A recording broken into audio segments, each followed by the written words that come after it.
جی بالکل، خیبر پختونخوا حکومت کی جانب سے ماہ رمضان کے پیش نظر میٹرک اور انٹرمیڈیٹ کے سالانہ امتحانات ملتوی کر دیے گئے۔ صوبائی حکومت نے تمام تعلیمی بورڈز کو میٹرک کے امتحانات ملتوی کرنے کا حکم دیتے ہوئے یہ امتحان ماہ رمضان کے بعد اپریل میں لینے کی ہدایت جاری کی ہے۔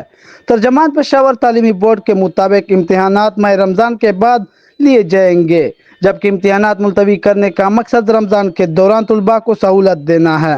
صوبے میں میٹرک سالانہ امتحانات 5 مارچ کو شیڈول تھے، تاہم اب التوا کے بعد میٹرک کے سالانہ امتحانات 8 اپریل کو شروع ہوں گے۔ چیئرمین پشاور بورڈ نصر اللہ خان کا کہنا تھا کہ اس حوالے سے اعلامیہ تمام تعلیمی بورڈز کے چیئرمین کے اجلاس میں اسی ہفتے جاری کر دیا جائے گا۔ خیبر پختونخوا میں انٹر کے امتحانات اب 10 اپریل کے بجائے 7 مئی کو شروع ہوں گے۔ یاد رہے کہ خیبر پختونخوا حکومت کی جانب سے ماہ رمضان کے پیش نظر میٹرک اور انٹرمیڈیٹ کے سالانہ امتحانات ملتوی کر دیے گئے۔ جی